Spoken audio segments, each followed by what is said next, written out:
Charlie is one of the scariest and most perverted love interests I've seen in a modern romantic comedy. And he's scary because he's disgustingly realistic. I've been teasing this 4-part series for a hot minute, The Drama. I've been talking about it all over my Instagram, and I think it might be one of my favorite movies. The promotion for it was insane. I saw it in theaters twice, and I could not wait to make a video about it. So here we go, The Drama, Part 1, Charlie. Of course, this video will contain spoilers for The Drama, so watch at your own discretion, all that fun stuff. That being said, here is a quick synopsis of the movie so you're not entirely lost if you are watching this blind. Charlie is engaged to Emma, and the movie is set up in the days that are leading up to their wedding. Now they're at a wine tasting with the best man and the maid of honor, screw Rachel, and a conversation comes up about what the worst thing is that they've ever done. Big revelation, Emma planned a school shooting that she never executed. This blows up the relationship, and the whole movie is this tense dive into the characters' ways of coping with this. I was super biased towards Charlie the first time that I watched this movie because it is genuinely hard for me to hate a character that is played by Robert Pattinson. I'm a Harry Potter kid, okay? I grew up on Cedric Diggory. But Charlie is genuinely the creepiest character in this movie, and you don't notice it until you know what you're looking for. Before we get too deep into this, my name is Atlantis, and I make commentary content on the entertainment arts. This movie has literally been living rent-free in my head since I saw it.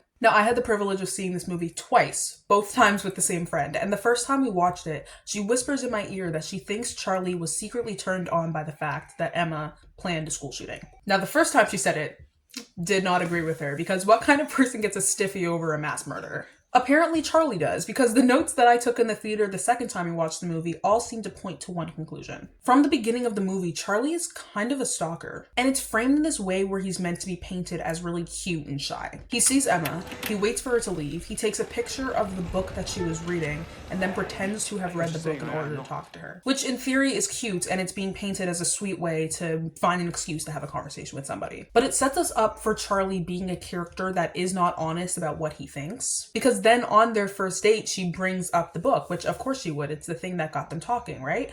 But he didn't read the book. And he didn't read the book for the first date. And he sat there and he lied his way through it up until she called him out on it. And he just couldn't, he could back himself into a corner. Did she die? Is that, like, do you think that's what it was? I think so. Just, that doesn't make any sense. It doesn't? Well, no, because you remember this, like, the mirror thing. I didn't read the book, and yeah. What? I think I just glitched when I saw you, and I wanted to talk to you, and I didn't have anything, so. That's weird. Emma had an instinct here to say, that's weird, and she didn't listen to her intuition, and I'm kind of gonna harp on her for that when we get to her point. On their first kiss, he brings Emma to the museum that he works at after hours because she wants to see it and whatever, but they get stuck between the double doors, an alarm goes off, and in a moment of panic, that's when he kisses her, when she can't get away.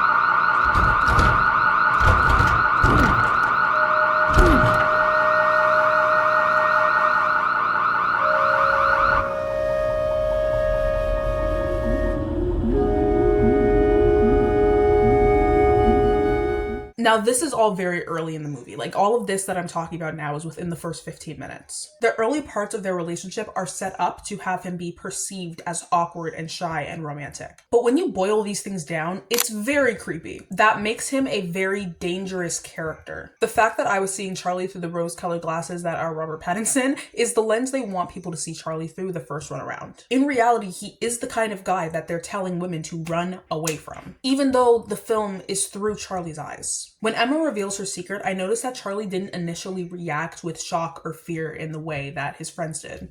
He wasn't angry with her, he wasn't scared of her, he wasn't upset with her, he kind of laughed it off. But then he read the room and he saw that Mike and Rachel did not have the same reaction, and that's kind of when he...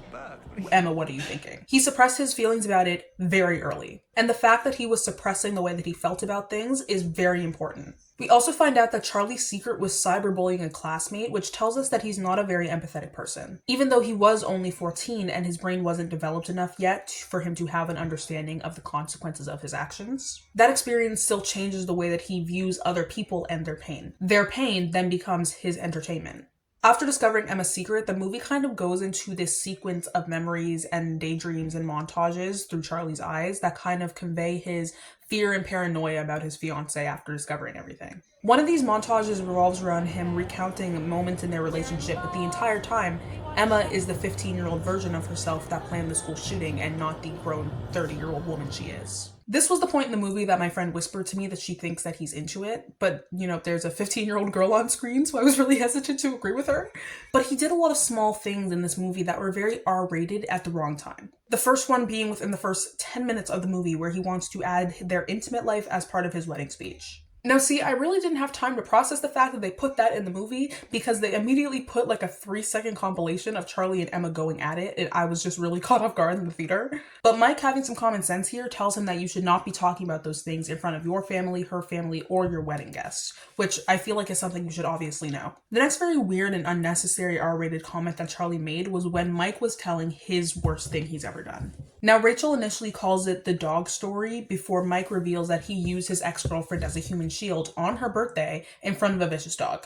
But before he explains that, the first thing that Charlie says is, "Did you have sex with a dog?" Why are we going there? Charlie also describes Emma's deafness as sexy in his wedding speech.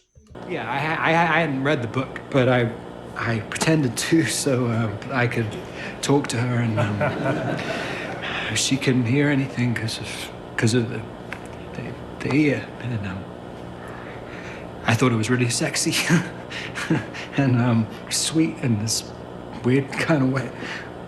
And then she had this laugh, which is really specific, and I wanted to say something about how it's repulsive, but in a funny way. Like it's very cute, and it's the best laugh. And you're my best friend, and we had like amazing sex, and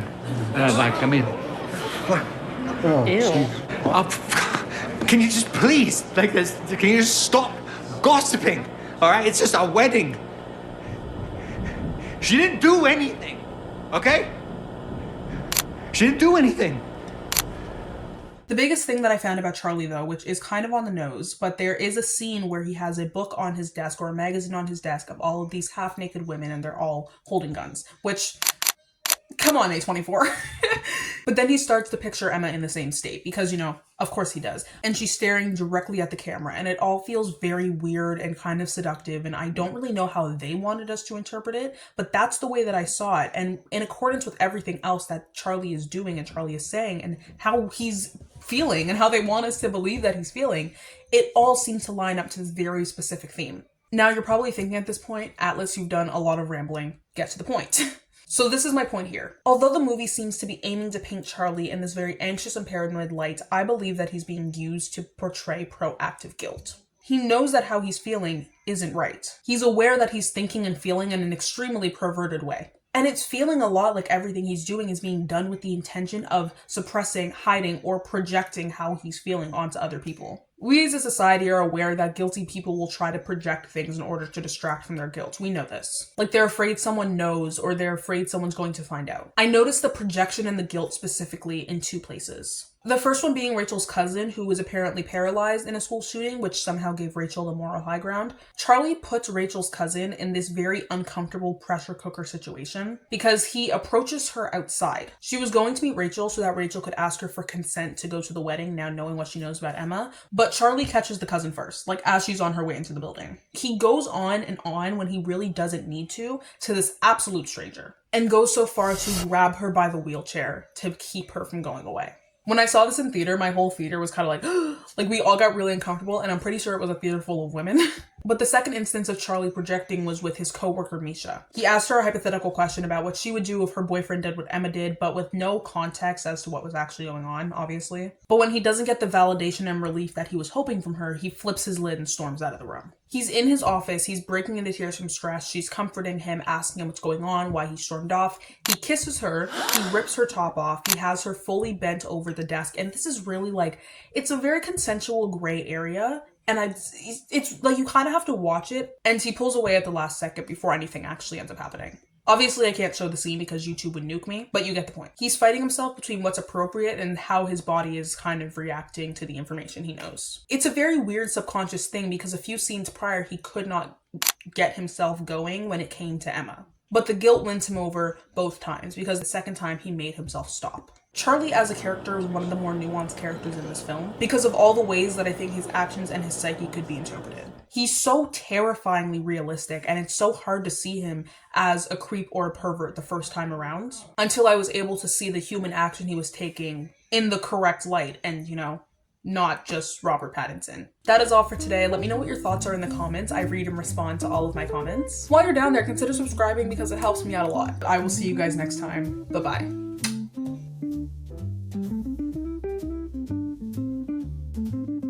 I haven't told y'all to stay hydrated in a minute, have I?